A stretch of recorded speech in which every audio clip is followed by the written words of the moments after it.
The candidate, Ben Carson, is launching a new 60-second urban radio ad scheduled to air tomorrow in 8 markets. Here's some of it.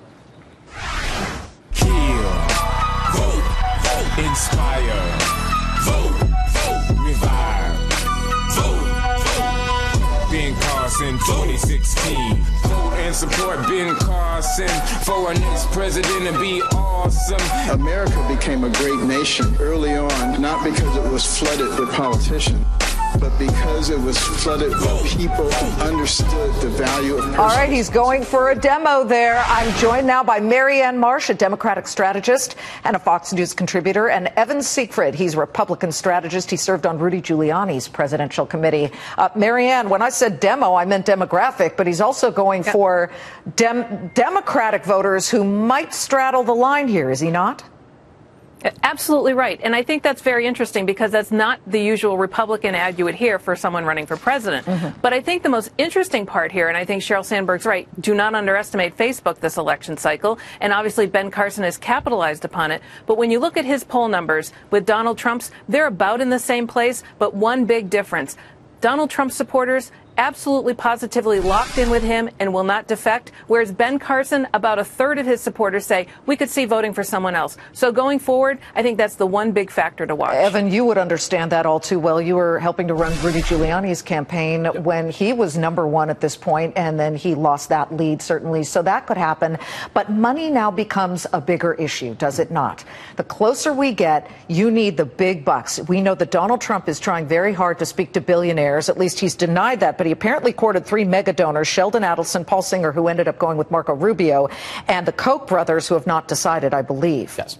Well, Donald Trump claims he's self-funding, but the evidence is kind of sketchy at best on that. Okay. Whereas you have Ben Carson, who has a prolific fundraising operation, which has received some questions from Politico as to whether or not it's basically going to pay all his consultants. But the really interesting thing you mentioned about Facebook is that Ben Carson actually has a bigger Facebook following than Donald Trump. And it's phenomenal, and he has guys, that's stunning. When Sheryl Sandberg, the COO of Facebook, mentions that, I think that was very, very interesting. Marianne, I need to get to this, the tax plans of those who have rolled out their tax plans. Oh, they make all kinds of promises. I liken it to running for the student body president in 12th grade. But looking at what the tax preparation organization came up with, none of them appears to be revenue neutral.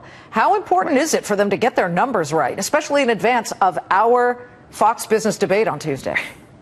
Perfect segue there. I think that's a hangover from the last debate that I'm going to be really interested to see how it's handled in the debate you're hosting next week. Because for many of them, when they were asked about it, they refused to acknowledge that there was anywhere between $1 and $2 trillion worth of a deficit that their plans would leave. So I think that's really interesting, given the fact that many Republicans say they do care about the deficit. So there's a disconnect there, and I think I expect far more tougher questioning next week on this topic. We know that Bernie Sanders, he's the Vermont senator who's running, and of course today he ditched the independent label to register as a Democrat in New Hampshire just so he can get on the ballot.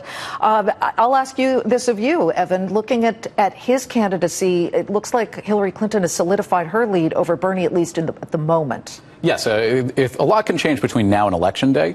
So what Bernie Sanders needs to do is he needs to go out and hit on the fact that Hillary Clinton is polling at 61% dishonesty among the American people. Simply go for that point. Yes, he needs to start hitting her on the dishonesty and point out that he has never changed.